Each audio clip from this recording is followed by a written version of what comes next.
Hello, sir. Good. Hey, on Saturday, in that unit right there's a homeless sleeping in there. Saturday? Yeah.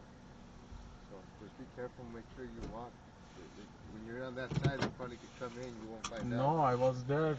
I'm sure at that time I was there, nobody coming because I set the camera, watch it around all the time. So literally, you left, and I went to the garage and I heard a voice, and he was saying, "I'm gonna kill you." And I stopped. So you know how I went into the garage? I come in, and I stopped. And I thought I was hearing things, and then I seen the shadow. He was moving. So I get the phone. I call 911. I call 911 and I have three homeless other side of the station that night. this one was right here, big long hair. I'll send you clips of it. I called the cops and everything.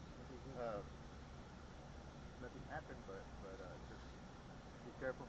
Last time Maria seen two. They're forcing that side, and they're coming in through the gate. From that gate. Yeah, from that gate, they force it open and they go through. Where? That was last week, but that was during Maria's shit. So they're trying to come in. They're trying coming. Yeah, Yes. yeah. That night, at the morning time, you received a text message from you. Uh-huh. A man wanted to come inside from. He was trying to